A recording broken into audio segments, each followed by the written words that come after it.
শৰতৰ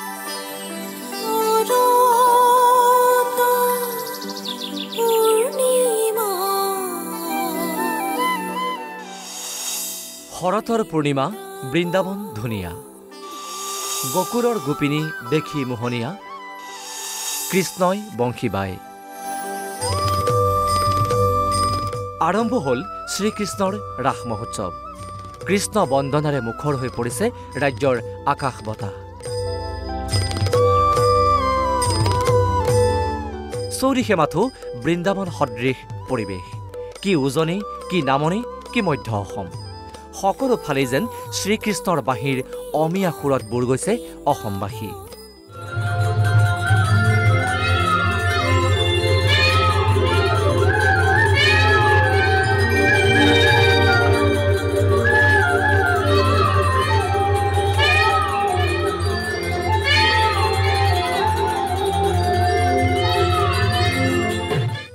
নগাঁও জিলাৰ ৰাইডঙীয়া ন সত্ৰত কেৰিগোপাল নাট প্ৰদৰ্শন অঞ্চলটোৰ জীয়ৰী বোৱাৰীৰ লগতে উদ্যমী যুৱকসকলৰ প্ৰচেষ্টাত আয়োজন কৰা হয় মহাৰাসৰ শ্ৰীকৃষ্ণৰ কেৰিগোপাল নাটৰ সুন্দৰ প্ৰদৰ্শনত বৃন্দাবনলৈ পৰিণত হ'ল ৰাইডঙীয়াৰ ন সত্ৰ চন্দ্ৰাৱলী নিশা বৰগীত খোল তালৰ অমিয়া ছন্দত মায়াময় হৈ উঠিল নগাঁও জিলা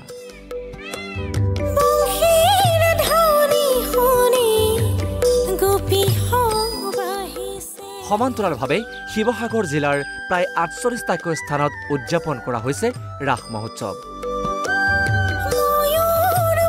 শিৱসাগৰৰ হাফলুটিং বৰনামঘৰতো ৬ দিনীয়া বৰ্ণাঢ্য কাৰ্যসূচীৰে আয়োজন কৰা হয় ৰাস মহোৎসৱ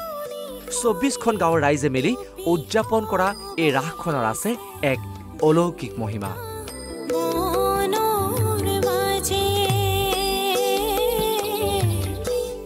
লোকবিশ্বাস মতে হাফলুটিং বৰনামঘৰত পবিত্ৰ ৰাস পূৰ্ণিমাৰ দিনটোত ধূপ চাকি জ্বলাই ভগৱানৰ অৰ্চনা কৰিলে পূৰণ হয় মনোকামনা আজি এই যি বৰ্ণিল শোভাযাত্ৰাৰ আমাৰ আয়োজন কৰা হৈছে এই শোভাযাত্ৰাত অংশগ্ৰহণ কৰা সকলো ৰাইজক সদৌ অসম উজনি মুছলিম পৰিষদৰ দ্বাৰা আমাৰ জলৰ ব্যৱস্থা কৰা হৈছে গতিকে এই আপাহতে আমি ৮০ সংখ্যক ৰাস উদযাপন সমিতিৰ তৰফৰ পৰা ধুলীয়া পাৰবাসী ৰাইজৰ হৈ আমি কৃতজ্ঞতা প্ৰকাশ কৰিছোঁ লগতে এই পবিত্ৰ ৰাস পূৰ্ণিমাৰ পবিত্ৰ ক্ষণত সকলোলৈকে ৰাস পূৰ্ণিমাৰ শুভেচ্ছা জ্ঞাপন কৰিছোঁ সমগ্ৰ ৰাজ্যৰ লগতে বিশ্বনাথৰ উত্তৰ চাৰিআলিতো ৩দিনীয়া কাৰ্যসূচীৰে অনুষ্ঠিত হয় ৰাস মহোৎসৱ জুবিন গাৰ্গৰ নামত উৎসৰ্গিত উত্তৰ চাৰিআলিৰ এই ৰাসভাগত প্ৰদৰ্শিত হ'ব কেৰিগোপাল নাটখনিৰ লগতে শ্ৰীকৃষ্ণৰ শিশুলীলাৰ ওপৰত আধাৰিত কেইবাখনো নাটিকা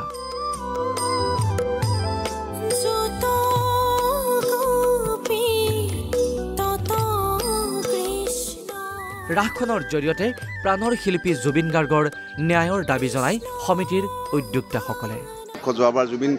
গাৰ্গ আমাৰ মিউজিক কক্ষত আছিলে তবলা বজাইছিলে আমাৰ সকলোৱে আচলতে মিউজিক কক্ষত জুবিন গাৰ্গৰ অভাৱ অনুভৱ কৰিছে তথাপি তেওঁলোকে সাজু হৈছে ৰাসক লৈ আৰু ইতিমধ্যে আমাৰ যি বৃন্দাবন আপোনালোকে দেখিছে বৃন্দাবন আমাৰ সজাই তোলা হৈছে বিভিন্ন আচলতে আমাৰ বিষয়ববীয়াসকলে প্ৰায় এমাহ ধৰি আমাৰ কষ্ট কৰি আমাৰ যথেষ্ট ত্যাগ স্বীকাৰ কৰি আমাৰ কৰ্মকৰ্তাসকলে পাঠশালাটো ১৭ দিনীয়াকৈ অনুষ্ঠিত হৈছে ৰাস মহোৎসৱ ৰাস পূৰ্ণিমাৰ এই পবিত্ৰ দিনটোত পুৱাই প্ৰাণৰ শিল্পী জুবিন গাৰ্গৰ প্ৰতিচ্ছবিত শ্ৰদ্ধাঞ্জলি জ্ঞাপন কৰে পাঠশালা জুবিন গাৰ্গ ফেন ক্লাবে উল্লেখ্য যে এইবাৰ সোণালী জয়ন্তী বৰ্ষত ভৰি দিয়া পাঠশালা ৰাস মহোৎসৱত থাকিব প্ৰায় ৫০০ৰ অধিক মৃন্ময় মূৰ্তি ৰাস মহোৎসৱৰ মুখ্য দুৱাৰ শুভাৰম্ভণি কৰে মন্ত্ৰী ৰঞ্জিত দাসৰ লগতে ভৱানীপুৰ সমষ্টিৰ বিধায়ক ফণীধৰ তালুকদাৰে আৰু এয়া যেহেতু ভগৱান শ্ৰীকৃষ্ণ ৰাস মানে হৈছে ভক্ত আৰু ভগৱানৰ মিলন আৰু এই ভক্ত আৰু ভগৱানৰ মিলনৰ জৰিয়তে আমি কৃষ্ণৰক পান কৰোঁ ভক্তিৰক পান কৰোঁ বৃন্দাবনত যেতিয়া লীলা হৈছিলে তেতিয়া ভগৱান শ্ৰীকৃষ্ণই পৰমাত্মাৰ ওপৰত আৱিৰ্ভাৱ হৈছিলে তেওঁৰ কোনো পাৰ্থিৱ দেহটো নাছিলে আৰু গোপীসকল যেতিয়া তাত আছিলে তেতিয়া তেওঁলোকৰ কোনো শৰীৰ নাছিলে আত্মা আছিলে আৰু সেইকাৰণে আত্মা আৰু পৰমাত্মাৰ মিলন বুলি কয় এই আত্মা আৰু পৰমাত্মা মিলনৰ জৰিয়তে আমি কৃষ্ণৰক পাণ কৰি ভক্তিৰক পাণ কৰি হৃদয়ৰ যি মলিনতা সেই মলিনতা আঁতৰ কৰি যাতে আগন্তুক দিনত সমাজৰ কুশল মংগল যাতে কৰিব পাৰোঁ তাৰ কাৰণে আমি আশা ৰাখিছোঁ। এইদৰেই ৰাজ্যৰ চৌদিশে দেখা গৈছে ৰাস মহোৎসৱৰ উখল মাখল পৰিৱেশ। Bureau report, Assam live 24।